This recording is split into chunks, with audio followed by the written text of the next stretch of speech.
Welcome back to the morning show here on Arise News. Just like in every issue of the moment, Nigerians appear to be divided down the middle over the call for a revolution recently made by journalist and politician Omoyele Sowore, a call for which he has now been remanded in the custody of the Directorate of State Security for a period of 45 days. However, the contention for a section of the legal community is that there is absolutely no basis for the federal government to pursue a case of treason against Omoyele Sowore. To have a conversation on this, we're now being joined by Dr. Detokunbo Pearse, Chairman, Strategy and Mobilization, Democratic Party in the Southwest Zone, a party on which platform he also ran for the governorship of Lagos State during the 2019 general election. Welcome to the program, Dr. Pearse. Thanks for having me. Yes. But a quick correction. Yes. I have gone back to the PDP, of which I was a member. Oh, okay. After the election. Yeah. So I am actually... But you know how it is in Nigeria. I mean, a politician over a period of 10 years can move from one political party to the other. So, we've seen politicians who have been in 10 political parties. I was in the PDP up till January of last year, okay. And then went to the SDP when we thought we had a third force that would present an alternative to Nigerians. Unfortunately, the SDP did not quite make it. So I am back in the PDP. Very good. Very well done. Noted. But let's talk about this revolution now. Mm-hmm. Some people have expressed the view that the federal government of Nigeria, by arresting Omoyele Sowore, is unwittingly turning him into a hero, and that the charge of treason cannot stand, whereas the government could have arrested him on the grounds of maybe defacing of public property, because he was seen, writing revolution now on some public walls, or maybe even for attempt to commit suicide, because he was accused of saying he would kill himself if the revolution is not allowed, and the law does not allow anybody to attempt suicide. But if you succeed, you are free. You are okay. The law cannot do anything about that. But what do you think about the charges of treason? Is it treasonable felony to talk about revolution? There is nothing that Sowore has said that we have not said in the public domain. Various public analysts have said the same thing, that under Buhari, this country has seen the worst of times, that our economy has collapsed, that the Naira is the weakest it's been in history, our GDP is the weakest it's been in 50 years, direct foreign investment has gone down about 30%, the stock market is virtually collapsed. The day President Buhari announced he was interested in a second term, the stock market fell by about $540 million. So we've said the same thing. And security, we have not been as insecure in this country as we've been today. You can't even travel by road from state to state. You're afraid of everywhere and everything. So what Sowore is saying is what we've all said. And I think the only reason why he's in custody now is because he introduced the word revolution. Because we are also doing all we can in the PDP to get Buhari out of government, because we believe that he did not legally win that election.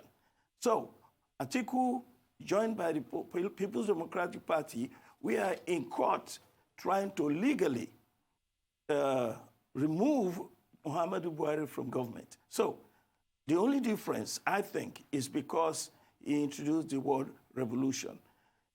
Yes, you're right by saying this may make Sowore a hero, a martyr. There's also another dimension to it that I was thinking on my way here, and that is that this may be a diversion by the federal government to keep people from talking about the issues that concern all of us. There's nowhere in the country where you will not find that in the court of public opinion, Buhari has been impeached. Nobody wants him in government because we have never suffered so much in this country. Therefore, I think this may also be a diversion from the issues concerning us and trying to intimidate the Nigerian public from complaining about the issues that they find totally unacceptable in this administration. Right. So to follow on from Dr. Abati's point on whether the proper charges were brought, because the gravity of treason and treasonable felony imply trying to levy war on Nigeria, imply trying to overthrow the government, intimidate and awe the government. This is according to Section 36 of the Criminal Code and Section 41 of the Criminal Code. But let's talk about the arrest as well. Some people will say he was lawfully arrested. Others will say he was criminally abducted because it was preemptive. He hadn't actually gone out on August the 5th for this revolution. How was that conducted in your opinion? The federal government has always acted outside of the law in this administration. When Buhari took office, one of the things he said about the legal system was that lawyers should not defend criminals. How do you know a criminal if he has not been prosecuted? You are guilty as far as Muhammadu Buhari is concerned. And that is the problem that we find with Sowore now. Now, this issue of revolution has been voiced by every leader in APC now. Buhari himself called for a revolution in 2011. Akonde called for a revolution to oust Jonathan's administration. And you will recall that during the lead up to that 2015 election, which ousted Jonathan from office,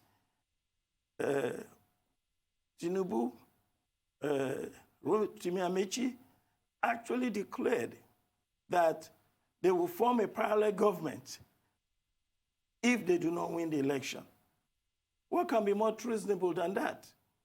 But they were not arrested because Goodluck Jonathan believed in civil liberties, freedom of association, freedom of speech.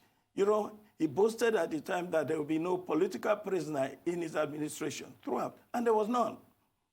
The reason why we have this treasonable felony, or rather this allegation of treasonable felony, is that Buhari knows that everything that Sowore is saying about the administration is true. And they are jittery. They are afraid that this thing may actually get the attention of people and get them riled up. Because indeed, there should be a revolution against this administration. We have suffered too much. There has been no attempt to actually deal with insecurity in the country. What is the responsibility of government? Mainly two. One is to secure the life and property of the citizens, internally and from external forces. What have we done? The police is fighting the military. The military is fighting the police. We have insurgency in the northwest, in the northeast, in the southwest, in the southeast, all over the country. And the attitude of the president is the problem. Dr. Pearse. That is the problem. You yourself, you said the word revolution used by Sowore is the cause of all this problem. And you sat here, you are sitting here, and you've also been using the word. You've been saying there is need for revolution. Because the president himself have used the word before. Or in a particular context. He said the revolution should take place at the ballot. That's actually what he said. Well, I agree that the revolution now should take place in the law courts, because we have a case now in court. Now, if the court now is found to be prejudiced against the evidence, then we know that this government is totally bankrupt. So I believe in that. So revolution, you know, the word, you can say there's green revolution. There's other, we want revolution. If it's not armed revolution, there is no way that you can legally arrest somebody for using the word. Well, Dr. Pearse, let's break this down further. I mean, because it looks like the state is already preparing a case against Sowore. When the DSS, the secret police, when they went to court to ask for a detention order of 90 days, when the judge, Justice Taiwo, granted 45 days, one of the things he pointed out was that he had reviewed the evidence that was brought before the court in form of video. That in one video, Sowore was shown having a meeting with the leader of the now proscribed IPOB, Indigenous Peoples of Biafra movement. That's, what's his name? Nnamdi Kanu. And that in another one, it was shown discussing with some people claiming that he would join forces with the Shiites, the Islamic movement of Nigeria, a group that is also in the eye of the storm, and with IPOB, you know, to overwhelm the government of the day. But Ozekome, Michael Ozekome SAN, argues that you can't hold a man to account, you know, in a criminal proceeding when, okay, even if you establish mens rea, which is the mind to do something, but you cannot establish actus reus. So what do you think is likely to happen, the way the case is going? Because they're already building a case that is frightening. Sowore's lawyers are also building the case. I understand that Sowore's lawyer has said that the first witness he will call will be Buhari himself. No, but President Buhari is not a competent or compellable witness. Again, that is just talk, okay? I mean, but that is just expression of one's feeling, you know? So is IPOD a military organization? I don't understand it, you know? And then, anyway, the fact that you are meeting and you're saying that you are going to meet, did he actually meet with the Shiites, or did he say he was going to meet with the Shiites? You know, so, you know, in a civil society, respect for the law. Welcome back to the morning show here on Arise News. Still with us in the studio is Dr. Detokunbo Pearse, Chairman, Strategy and Mobilization, formerly of the Social Democratic Party in the Southwest, now a member of the People's Democratic Party. He's also a lawyer, and he's helping us to take a look at some recent developments within the Nigerian polity with regard to the rule of law and the right of people to protest and express themselves. Dr. Pearse, before we had that technical age, and we went off here. Lawyer. Oh, okay. I am a doctor of philosophy in English. Oh, okay. I am not a lawyer. But if I appear to speak like a lawyer, it's because like every other concerned citizen in Nigeria, I have looked at this case, and from my own position, I think that the government really has no case. We have a problem in the north now between the Sunnis and the Shiites, and all that stuff is going on. No, but before you go there, before we got cut off, yes. You were commenting on the allegations against Omoyele Sowore, yes. about, you know, his meeting with Nnamdi Kanu and his claim that he would mobilize and join forces also with the Islamic movement of Nigeria, the Shiites. Yes, that's why I'm saying that if you want to talk about Shiite, you go to the people who are actually, Shiites who are actually in action. You know, not a man who is saying that he intends to meet with the Shiites, unless he has actually, if he has actually met with Shiites and Shiites are proscribed, then there's a problem. If IPOD is an armed insurgency group and he's making plans to join them, to bring insurgency to the country, then that's a problem. But if it's just talk, then I don't think the government has a case. But I have to come in here. Section 41 of the Criminal Code does room for an intention. Treasonable felony is described as having formed an intention to, and then it now gives a list. But the thing is that the other elements of the crime do not fit what well, unless we're not aware, what the public is aware that Omoyele Sowore is supposed to have done. He did not at any point levy war against Nigeria. And could any of his actions, do you feel, meet that criteria? Could he have been trying to compel or intimidate the Nigerian government? Could he have been trying to cause harm to the president of Nigeria? These are all the elements of the crime of treasonable felony. Yes, intent to bring war. Yes. How must be matched with conduct. Yes. That's exactly. How has, in my opinion, I don't see it. What I see is a government that is very, very reactionary, because the government knows that there's a lot of protest and a lot of disaffection and a lot of anger, as there's a lot of hunger in the land. And people are not happy, and they're complaining everywhere. So Sowore's complaint is just another form that has heightened the complaint. And so the government is afraid. And you're afraid when you are guilty. That's why I think they have gone after Sowore the way they've done. But then we will see when it becomes a legal issue in court, we'll see if there's more evidence that actually can be used to find the man guilty. What will you advise this government to do? I mean, you've offered criticism, and look at it, it's taken them quite some time to come up with a list of ministers. And then you have this list again. We understand that there will be no inauguration of the cabinet until August 21, after the Salah break. President Buhari, in terms of style, seems to go slowly. It's not just slowly, it's ineffective.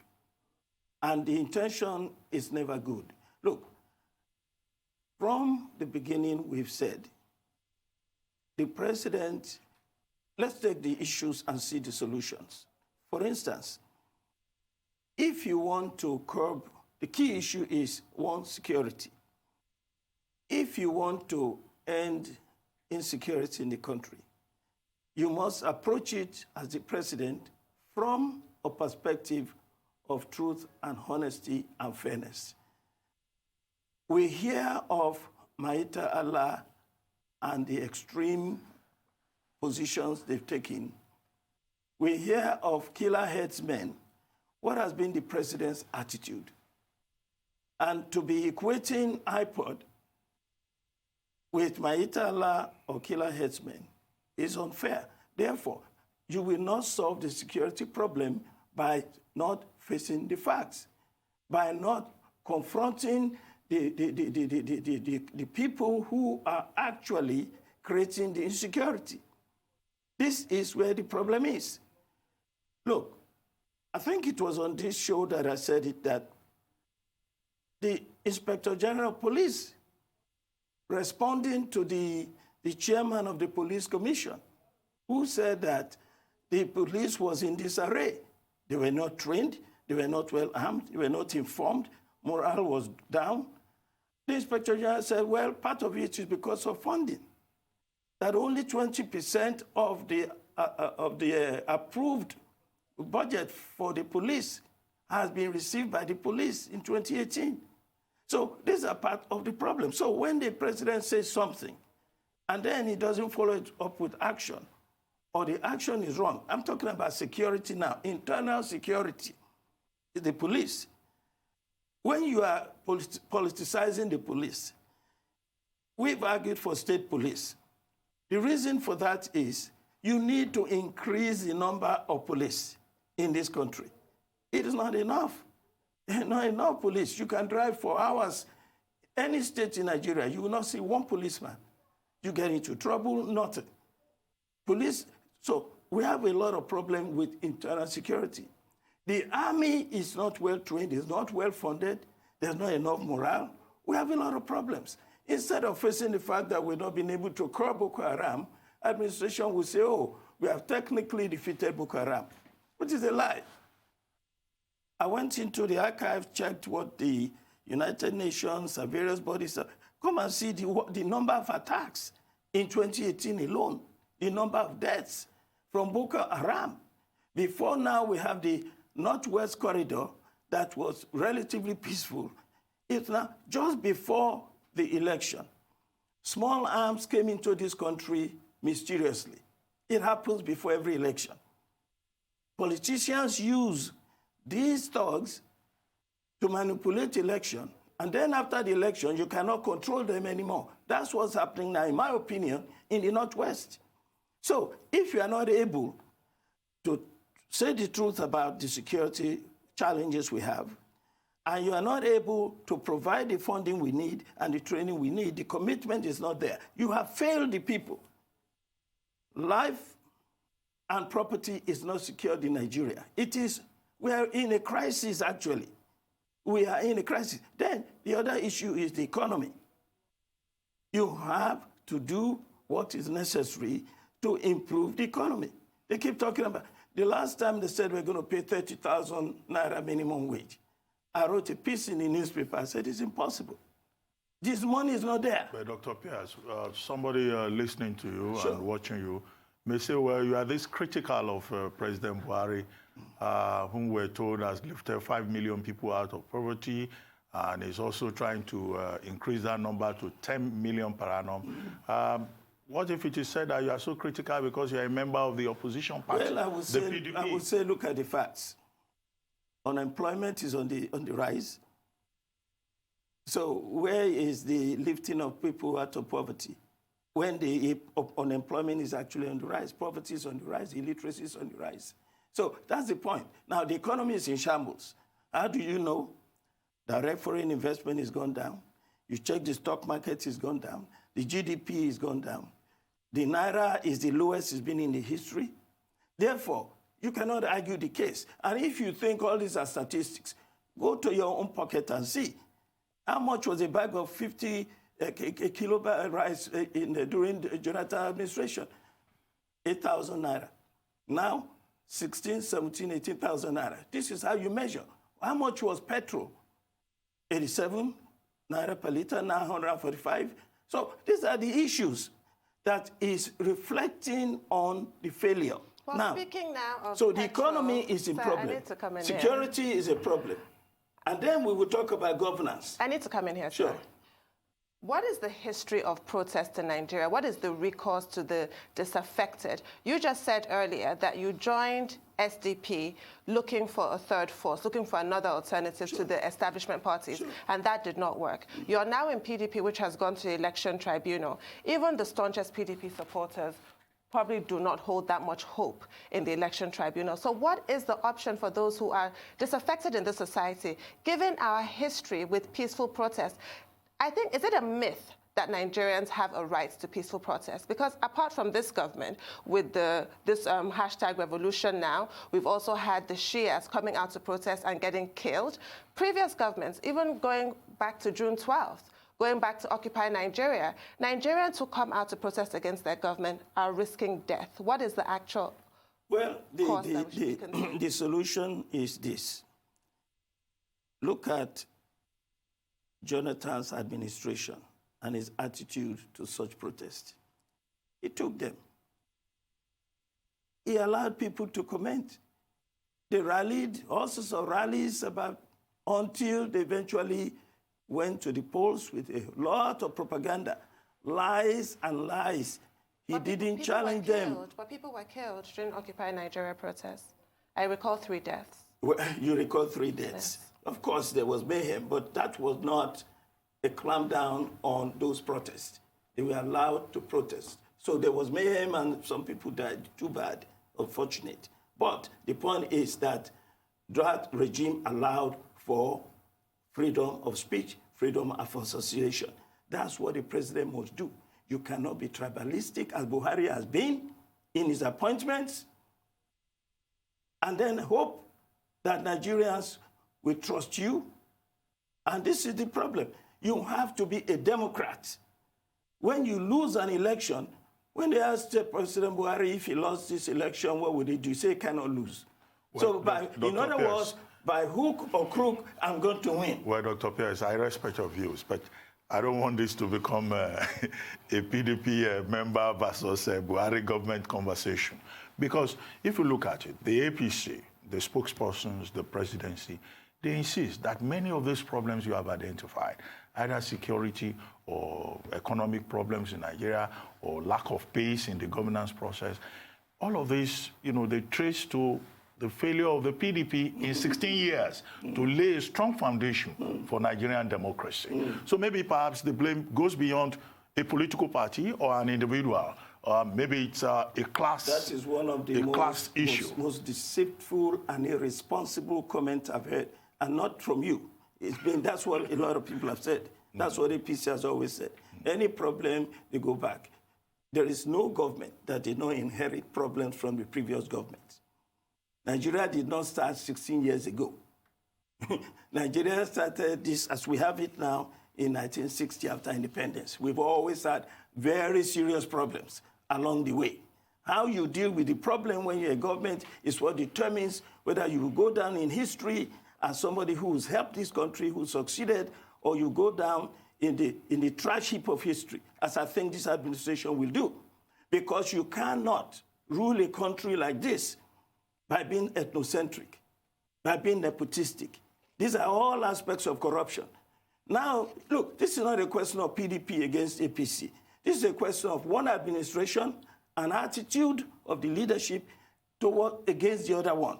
Look, when Buhari lost an election, in 2011, I think it was, he burst into tears. We thought this man was so sincere, not knowing that now it is going to be in government by all means. You have to be a Democrat. When Buhari took office, one of the first things he said, which turned me off, was that they asked him abroad, thank you, how will you govern a multi-ethnic country like this? He said his concern is for those who voted for him, not those who didn't vote for him. On that note, we have to bring this to a close. Thank you very much for honoring our invitation to appear on the morning show. Thank you. Thanks for having me. Thank you.